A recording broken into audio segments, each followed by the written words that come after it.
Hello everyone, আসসালামু আলাইকুম। সবাই কেমন আছেন? আশা করছি সবাই ভালো আছেন। আমি আল্লাহর রহমতে অনেক ভালো আছি। আমি আজকে কাঁকড়া ফ্রাই করব। কখনো আমি করি নাই, আজকেই প্রথম করব। আমি এখানে কাঁকড়াগুলোকে লবণ হলুদ দিয়ে ভালো করে ভেজে নিয়েছি। এরপরে আমি এই তেলের মধ্যেই পেঁয়াজ ভেজে নিব। পেঁয়াজটাকে একটু হালকা লালচে করে ভেজে নিতে হবে। আমি পেঁয়াজটাকে ভালো করে নেড়ে চেড়ে ভেজে নিব। এদিকে আমি মশলাটা রেডি করে নিব।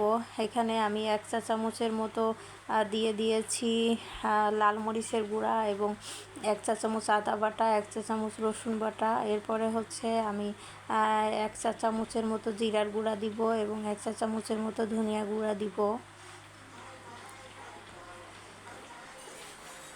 এদিকে আমার পেঁয়াজটা ভাজা হচ্ছে, অন্যদিকে আমি মশলাটা রেডি করে নিলাম। পেঁয়াজটা ভাজা হয়ে গিয়েছে। এবারে আমি কাঁকড়ার সাথে পেঁয়াজটাকে মিলিয়ে দিব ভালো করে।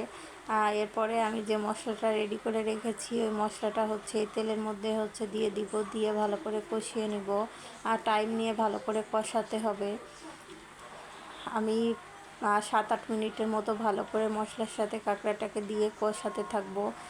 কষিয়ে যখন গা মাখা হয়ে যাবে, তেলটাও ভেসে উঠবে, দেখতে পাচ্ছেন একদম গা মাখা হয়ে গিয়েছে, শুকনা হয়ে গিয়েছে।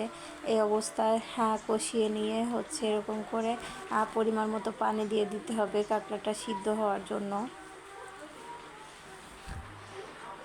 আমি ভালো করে কষিয়ে নিয়েছি। এবারে পরিমাণ মতো পানি দিয়ে দিব। পরিমাণ মতো পানি দিয়ে ঢেকে রান্না করব 7-8 মিনিটের মতো।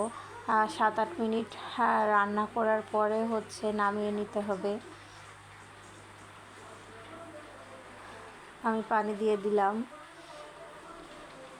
এবারে ঢেকে রান্না করব।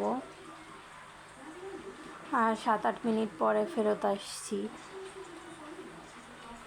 7-8 মিনিট পরে ফেরত এসেছি। একদম গা মাখা কাঁকড়া রান্না রেডি। সবাই ভালো থাকবেন, আমার জন্য দোয়া রাখবেন। আল্লাহ হাফেজ।